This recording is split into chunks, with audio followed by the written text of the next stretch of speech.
peanut butter, peanut butter, peanut butter, peanut butter, peanut butter.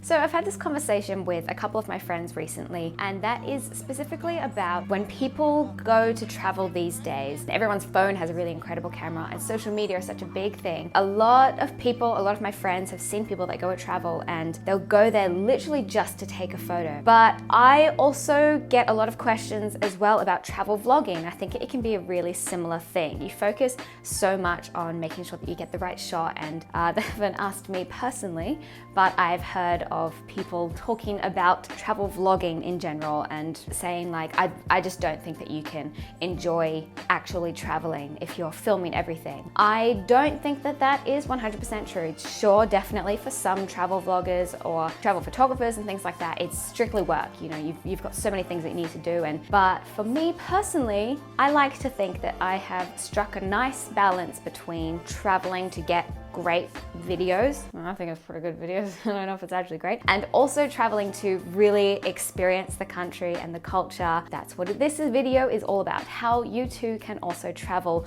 whilst also enjoying the atmosphere. So my first tip would be to travel light and minimalistic. I usually only travel with this DSLR camera that I'm filming this with right now, which is a Canon 77D. And I usually will only take one lens with me, and that is my 10 to 18mm lens. I take that one because it's really a wide view, so when I'm traveling and you see a beautiful landscape, I can take a wide shot in. Sometimes if I want to be extra fancy a little bit, or if I'm filming things that are going to be a little bit closer up, I bring a 50mm, and that's literally just because it's small, it's compact, and it's really light, so it doesn't take up a lot of weight and space in my bag. And I do this so that I can limit the amount of time that I'm spending changing the lenses, you know, getting something else out of my backpack and be like, oh, excuse me 1 second, I have to like stop and, you know, undo everything and like set up a gimbal. And that's the kind of thing that takes a lot of extra time, especially if you're traveling with friends. No one wants to be waiting around for you to change your lens again or to get a different camera out of your bag again. And it keeps interrupting what is actually happening on a regular kind of holiday. Usually just travel with carry-on, like I have a carry-on luggage that I'll use, and I just have one backpack. And then of course other things I have is my drone, and I will sometimes travel with a GoPro, and that's obviously if I'm doing anything that's underwater or something that's super adventurous, something like that. When I first started traveling, I used to travel with like, you know, those like time-lapse little turning things, and I'd bring like a million different accessories for my GoPro to mount it at different parts of my body, and just found that after a while I stopped using these things because it would interrupt what's actually happening while I'm traveling, and it takes up so much extra time to the point where it wasn't really enjoyable anymore. I'd have to be like, oh sorry, it becomes a hassle to get it out of your bag. So that's why I stopped bringing along all of that stuff. I now just bring my one camera. I can just use my camera, walk around with it as usual. If I see something that's cool, I'll be like, oh cool, I'll take a video of that, and then put it down and then keep going. I don't have to be like, oh, sorry, 1 second. Traveling light and minimal makes things so much easier. So my second tip sounds a little bit self-explanatory, and you might be like, well, Hannah, why is that on the list? I always travel with my camera on a neck strap.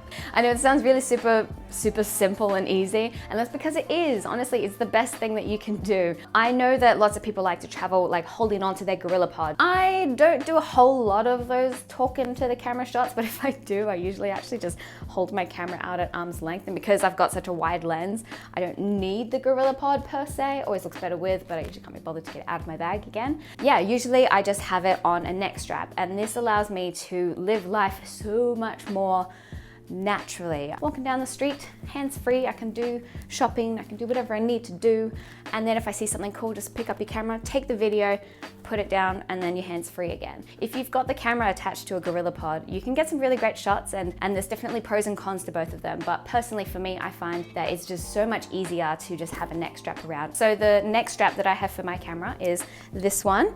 It's one that Yoshi got me for Christmas. It's really nice. It's called Sakura Ling. I'll put the link in the description below, and it's great. It looks like a scarf when I'm wearing it like this.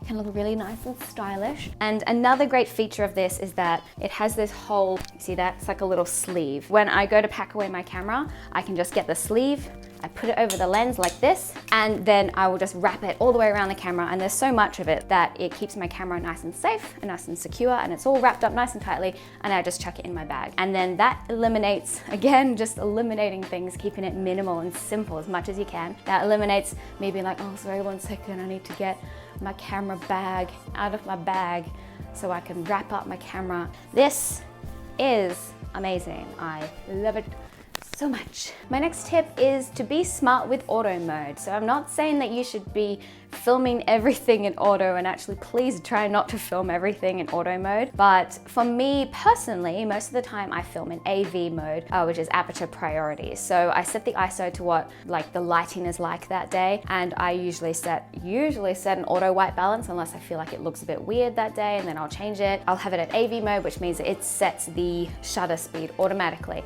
And this makes it so much easier for me to film things on the go when you're changing from indoors to outdoors under different lighting, and these things are constantly changing. I don't want to have to get my camera out and be like, oh, hold on 1 second, I need to like change all the settings and everything like that. If you're really looking for a specific kind of look for your travel videos, maybe that's when you'd like to share your, oh shit. That's when you'd like to set your own shutter speed. But for me personally, in order to just live the holiday as seamlessly as possible while also filming it, I will set that part to automatic. I don't know, maybe as I get more professional, or if I'm trying to make like an actual short film or something, that's when I would definitely want to put more attention to those details. My next tip is time lapses. Everyone loves a good time lapse. It's actually a really nice way to force yourself to sit down and enjoy the atmosphere. You set it up and then you leave it. Just don't touch it. I mean, just stand near it, obviously, in case people like, you don't want people to steal your camera from you, but don't touch it, don't look at it, don't worry about it too much, and just enjoy what's going on around you. I did this recently when I went to Asahidake in Hokkaido. I set up a couple of time lapses by the mountains, by the smoke, and I just sat down, take a deep breath, take it all in. I had a chat to some of the people next to me, and you could really just take in the environment without worrying about anything. You just let it sit there. Also, it's a really nice way to just kill time while you're getting a beautiful time lapse. My next point is don't spend too long trying to set up the shot, especially when you're traveling with friends. I think we all know the kind of travel film that we're talking about. There's like a girl, and she opens the door and she looks around and she's like, oh, this is so beautiful. And then there's a close-up of someone's hand, and then they're turning the tap on the shower. There's a close-up of like the water coming out of the shower head, and then the girl's just there like, oh, yeah. First of all, no one showers like that. And if you're a guy and you think that's how girls shower, I'm really sorry to disappoint you. It's a highly uneventful experience. And second of all, it doesn't look natural. It depends on the video though, definitely. Some videos, it really suits that kind of theme, and especially for making a kind of cinematic kind of video, there's a time and a place for everything. Certain kinds of videos, this kind of thing works, but then most travel videos, especially if it's a travel vlog, like it's literally just, it's a vlog, like, hey, this is me, I'm experiencing my life.